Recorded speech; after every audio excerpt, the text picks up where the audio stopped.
Hello everybody, in this lecture we're going to learn about function overloading. Let's get started.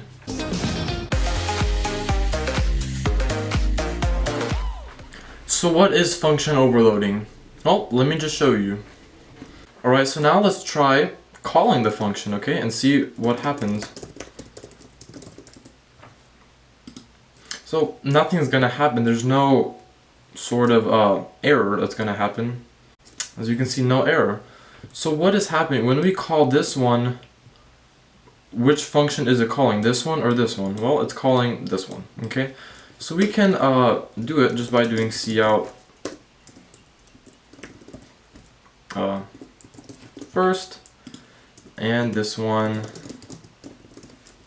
second. Okay, whoops. So this one says first, so it's calling the first function. But another problem can arise if we set a default value for this one. So let's do int x equals 5.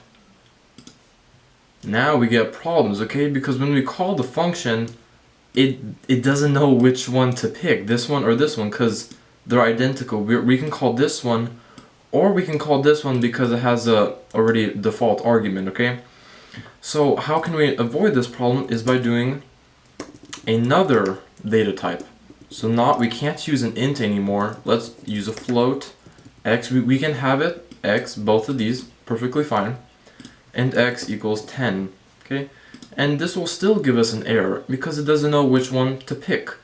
And so from now on, we're gonna have to use the help of variables to determine which function to call.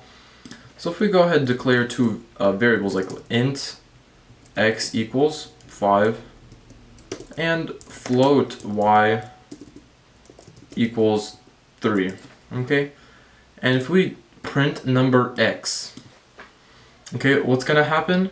Well, x is an integer, so it's gonna play the function with the integer, okay? So it's gonna display second, right?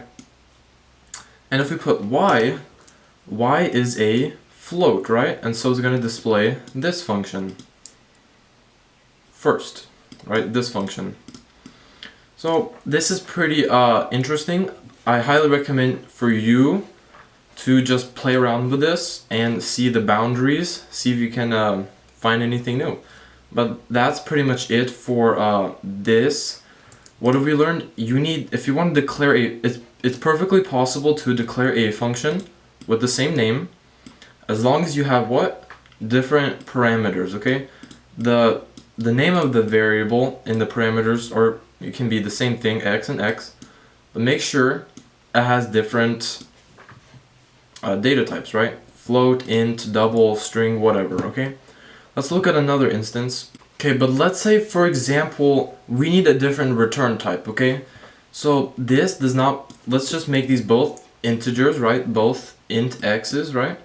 Let's say we want to differ the functions with return types, okay? So we'll make this a float, whoops.